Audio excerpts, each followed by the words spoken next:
Do you want to take control of your health? Hear the truth about dieting and weight loss? Learn the best strategies for maintaining a healthy lifestyle? This is the Yossi Muller Show. And welcome to the show. I'm Yossi Muller. And I'm Duddy Muller. Duddy is a chef with a background in nutrition. Yossi is a nutritionist with a background in nutrition. Every show we do, we take another myth and debunk it. We crush it. Today's topic is perfection. People think in terms of perfection when it comes to weight loss. People think that they're going to be perfect on the diet and never mess up. People think that they will get to a perfect, ideal weight. And people think that when they're done losing weight, their life will be perfect. Perfect life. But perfection is a myth. We're looking for excellence, but not perfection. You can't reach perfection, and trying to reach perfection is just inviting yourself to fail and lose confidence and get discouraged. So, as far as perfect on the diet is concerned, you shouldn't be striving for perfection because you will probably slip up. You don't want to feel what we call in the industry the abstinence violation effect, where something is completely off limits or where you have such a notion of perfection that when you do slip up, you feel like a complete failure. And the day is killed and the week is killed. And meanwhile, you created this fantasy in your mind that you will be perfect. And that's why it's so hard to get back on track when you slip up. You have to understand that you will not be perfect. No one is absolutely perfect on their diet. Yet, this is not an excuse or a license to slip up. Deliberately. Don't think that, wait a minute, perfection's not possible, so it's okay if I go out of my way to wait 20 minutes online to buy a donut. I'm not going to be perfect anyway, so I could do a little bit wrong. Yeah. There's a joke about a guy who goes to a bar and orders a vodka with orange juice, and he splashes it in the bartender's face. And the bartender's not thrilled and says, "What are you doing?" And he says, "Oh, I have this terrible problem. It's compulsive behavior. I feel awful about it. I can't control myself. I have no choice but to splash the vodka and orange juice in your face." So the bartender says, "I feel bad for you, but this is not acceptable.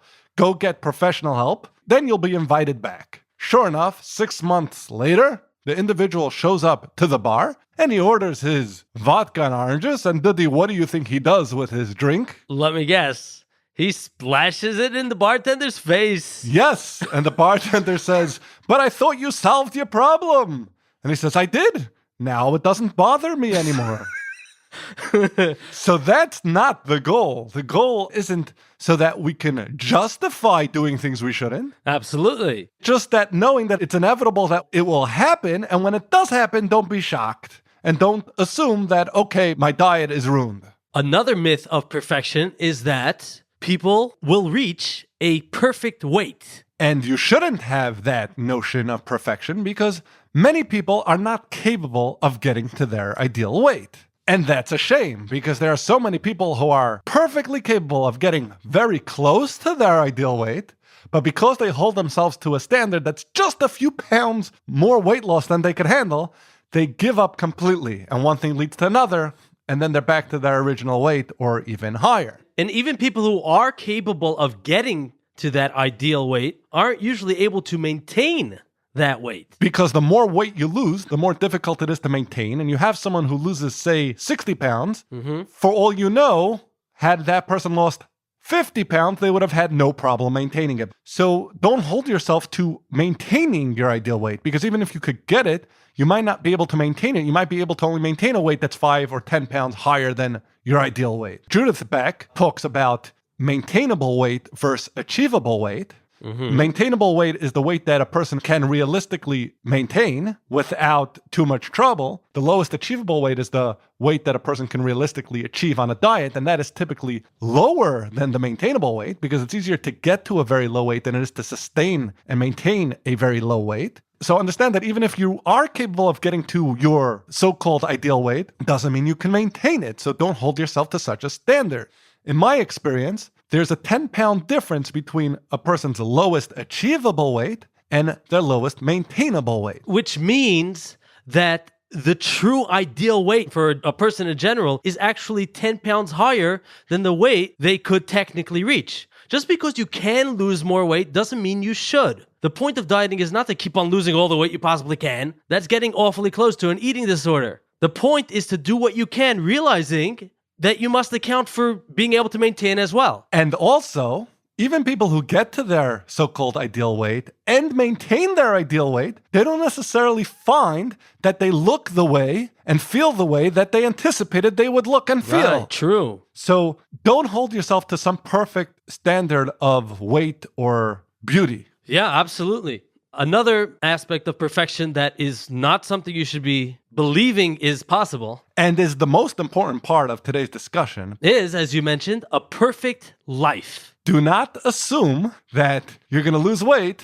and weight loss is going to solve all your problems. People, when they're trying to lose weight, they typically, and this is a subconscious effort to motivate oneself to lose weight, people typically tell themselves stories that, oh, I'm going to lose weight and then I'm going to be happier and then I'm going to be more energetic and I'm going to be working more effectively and everything's going to be wonderful. There's so many other parts of life that have to be dealt with other than just weight. That's just one thing. It's not like when you lose weight, suddenly everything is perfect. You only got rid of a problem. You didn't solve every problem you can ever have.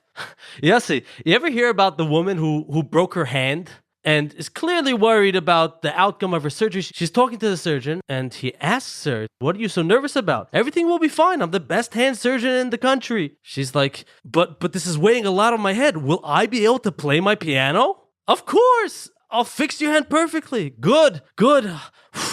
Because I've always wanted to be able to play piano. Yes, a great demonstration of why we think that we're going to fix a problem and decide that that cure is going to solve other unrelated issues. And when people lose weight, they find out afterwards that their weight wasn't such a big factor in their quality of life. There's so much else going on. And the rest of their life is pretty much the same. Right. Even the weight issue that they feel they resolved isn't fully resolved, because even though the weight may not be there, you have to work hard to maintain the weight. Which obviously is a much better issue to have. Yeah, and you'll be physically healthier. Losing the weight that you did is a great achievement, but it doesn't absolve you from any responsibility of the rest of your life. You have so many other parts of your life, so many stressors. We're still human even after we lose weight. And you're going to find out that now that you don't have food as a way to deal with life, you're going to have to deal with life in other ways. So there are different negative feelings that people have, which they always had, but it was lying dormant because they were eating as a drug to block out whatever issues they had. And if you didn't notice that, that's simply because you never sustained weight loss for a while. Any listener who's disagreeing with me, I can vouch that they have not sustained weight loss for any serious period of time, because as long as you are using food as a drug, you're not really certain that it's a drug. But when you do actually lose and maintain weight, you'll find that you can't use food as a way to deal with negative feelings. And there are plenty of negative feelings. There's stress, there's loneliness, there's boredom. But I want to focus mainly on stress, not because it's the most important one, but it tends to be the one that is most useful to focus on when trying to find alternatives to food. Yeah. And the 5 tips of how to deal with stress are: 1, saying no. Stop saying yes to everybody who's demanding your time and energy. And stop saying yes to these demands that you place on yourself. Be more selective about what you choose to be responsible for. Be more willing to delegate what you normally would do to other people. Realize that you probably take on too much. 2, coaching. When you have something stressing you out and you get it off your chest, a coach is a good listener. And a coach could also guide you how to deal with the specific challenge you are facing. It doesn't have to be someone who's a coach by profession. It could be a friend. It could be a mentor. It could be a family member. But a coach is a good listener and knows how to advise on how to deal with something. 3, soothing activities. Soothing activities don't have calories. And they also take away the stress. best of both worlds. Yeah, so whether it's a book or a game or shopping or some form of entertainment or music that can be a way to get rid of stress. Now, I want to be clear about something. When I give these suggestions for dealing with stress, it's not instead of food. If you're at the point where you feel like eating because of stress, it's too late to do one of these alternatives. Because I know what you're going to say. You're going to say, I don't mind reading a book, but I'll take my food while I'm reading my book. I'm going to watch entertaining video, but I'll nosh while I'm watching. These suggestions I'm giving you of saying no, coaching, and soothing activities are not meant, we'll use physical terms, to reduce cortisol or increase serotonin or dopamine. It doesn't happen right away. And we'll admit that nothing replaces food in the moment. We're talking about lifestyle changes you could make that over time you will not need to turn to food as a way to relieve stress or other negative feelings. 4. Sleeping. I like that one. Well, a lot of people don't. They say, how dare you? How dare you suggest that I need to sleep more?